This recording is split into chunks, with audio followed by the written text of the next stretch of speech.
Hi, good afternoon, everyone. My name is Steffi Thomas. On behalf of my CFO team, it is my pleasure to welcome you all to today's webinar on how to write a killer resume. So the speaker for today is S. Venkat, who is the founder director of my CFO. He is a chartered accountant by qualification. He is an entrepreneur and category creator. He leads My CFO, India's largest and fastest growing CFOing service company. My CFO scans over 1,000 resumes in a month.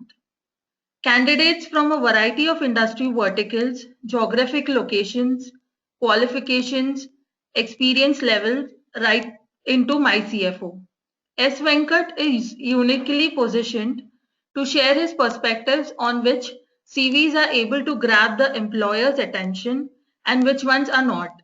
So in today's webinar, we will hear S. Venkat speak about the tips that candidates need to bear in mind while writing the killer resume that will help him or her to get into the interview room. So over to you, Venkat. Thank you.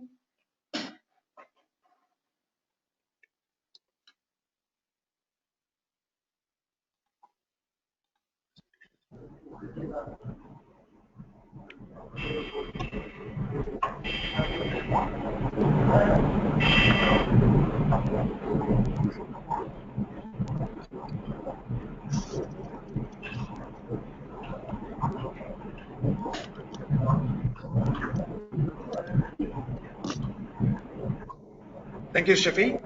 Good afternoon, friends. It's a pleasure to be joining you for yet another webinar from the My CFO stable. This is on a topic that's close to all our hearts on how do we write the killer resume. So how do we write the perfect CV that maximizes the chances of you're getting hold of an interview. So what we'll be doing today over the next 30 odd minutes is to look at three areas. How do we write a good resume? Why we believe that your LinkedIn profile is important. And finally, we want to leave you behind with some resource tools that you can use post today's webinar. So let's get started with this straight away. How do we write the good resume? Some statistics which I think it's important for you to understand. There are a total of 4,27,000 CVs that get posted on monster.com every month. I'm sharing these numbers with you just to give you a sense of perspective of what kind of competition that your resume is fighting against. On an average, for every job opening, there are 250 applications that come through. So statistically, the chances of you getting hold of a job is less than 0.5%. The first resume in response to a job opening is normally sent through within the first 200 seconds. So in the first 3.5 minutes after a job opening is posted, the first resume response comes through as an application. It may interest you to know that only 17% of recruiters even bother looking at a covering letter.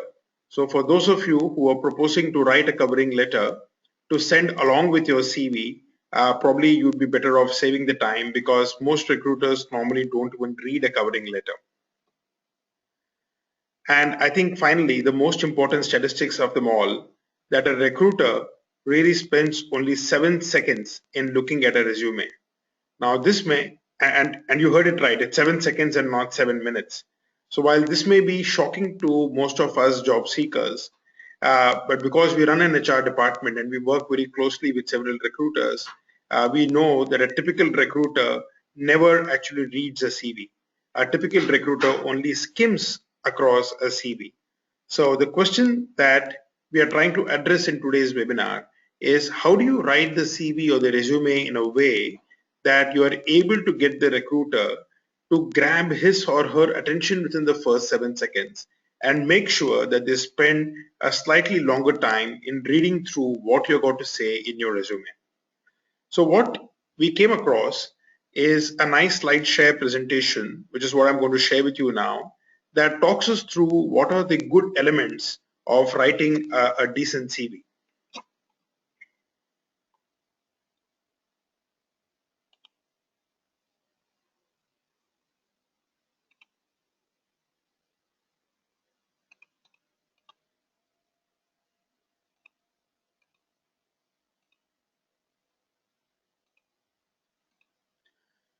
Please bear with us while we sort out this slide share.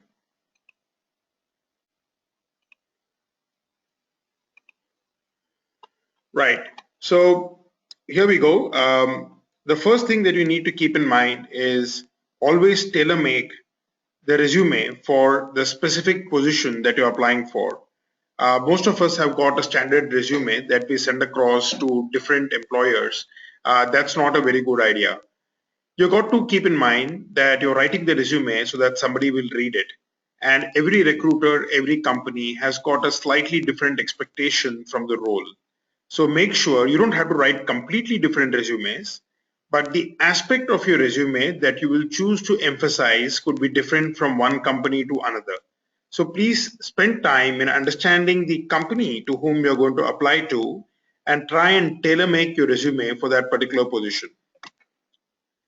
Always put your name and contact information at the top. It's important. It's almost like the head or the face on our body. People look at the face and come to a conclusion on what kind of person you are. The same way, your name and your contact details right on top is effectively the face to the body of your resume. So please keep it on top. Don't keep it at the bottom. Decide if you want to include an objective.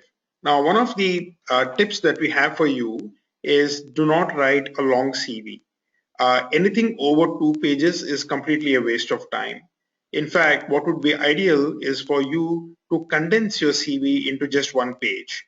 It's actually easier to write a long CV. It's very easy to write a 5-page CV. It's very hard to do a 1-page CV because you got to decide on what is important that you want to highlight in your career. Writing a 1-page CV requires you to spend some time in thinking through the key issues that you want to highlight. Now, when you do a 1-page CV, the space that you have on the CV is obviously limited. This is what we call as the real estate. Real estate is a space that you have on the CV. Now you're going to decide how you want to allocate the limited real estate that you have. So from our experience, it is not essential to have an objective on your CV. The objective is your objective. It is not the objective of your prospective employer. Most people who do recruitments do not necessarily look at the objective of a candidate before deciding whether to call that person in for an interview or not. So decide whether you want to have an objective. As I mentioned earlier, our recommendation is that probably you should do away with the objective and save some real estate on your CV. The length of your resume should reflect years of your experience. So if you're beginning your career, most definitely you should have a 1-page resume. If you've had a very long career of maybe 25, 30 years, maybe you may need a 1.5-page resume.